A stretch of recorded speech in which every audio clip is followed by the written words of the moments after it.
దేవుడిచ్చిన ఒక శ్రేష్టమైన వాగ్దానం అంటూ ఏదైనా ఉంది అంటే the most quoted reference from the book of Jeremiah is this: నేను మిమ్మును గురించి ఉద్దేశించిన సంగతులు నాకు తెలుసు, అవి సమాధానకరములైన ఉద్దేశాలు కానీ మీలో ఏ ఒక్కరికి ఆ ఉద్దేశాలు హాని కలిగించవు. Praise the lord. నీ పట్ల నీకున్న ఉద్దేశం కన్నా, నీ పట్ల నీ తల్లిదండ్రులకున్న ఉద్దేశం కన్నా, నీ పట్ల నీ దేవునికున్న ఉద్దేశం చాలా గొప్పది. ఆ ఉద్దేశం ఎల్లప్పుడూ కూడా ఉన్నతమైంది. God has a specific plan for each and every person. ప్రతి ఒక్కరి విషయంలో దేవునికి ఒక ఉద్దేశం. ఆ పర్టికులర్ టైంలో నువ్వు కృంగిపోవడం కాదు చేయాల్సింది.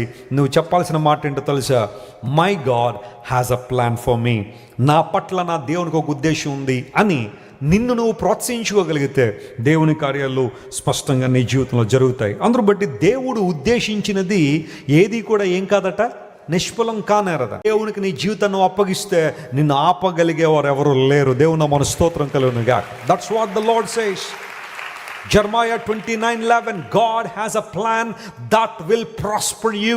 దేవుడు తన ఉద్దేశాలు నీ పట్ల కలిగి ఉన్నాడు. అవి రాబో కాలములో నీకు నిరీక్షణ ఇవ్వడానికి సమాధానకరములైన ఉద్దేశాలు కానీ ఎప్పుడూ హానికరములు కావు.